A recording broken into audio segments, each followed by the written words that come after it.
I mean, I'm kind of someone who doesn't back down from like any kind of challenge. So when it got presented to us to do a Taekwondo rules match, I was kind of like, well, that would be like cool and interesting, like that would be different. And I think like the idea visually really stood out to me. Mhm. So I was kind of like, let's do it. Personally, I have zero mixed martial arts background. I was joking around with production. I was like, hey, when we do Tale of the Tapes, can we make sure we include that I was a senior cheer captain? Because my background is more with dance and Mhm. theater coming into wrestling. So I don't have any sort of fight background that a lot of competitors are like getting more into now and like adding under their arsenal.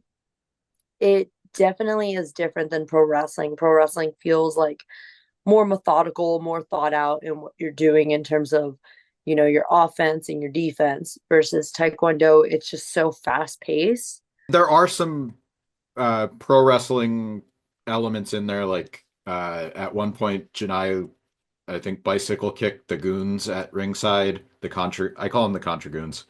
But so there are those elements, but like even the commentary team made it a point to just say like, oh, that's not Taekwondo rules, but it's still in the world of pro wrestling. So I like how they allowed these matches to dip their toe, go over the line a little bit without completely breaking it, but it still was a unique environment to compete in. So I would encourage anybody to watch that. It's I believe it's on YouTube and BN.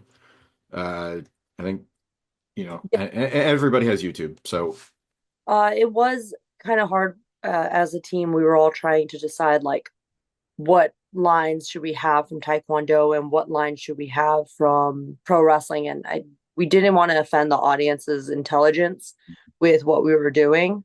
So I think it came out really well and like really, respectful for the sport of Taekwondo.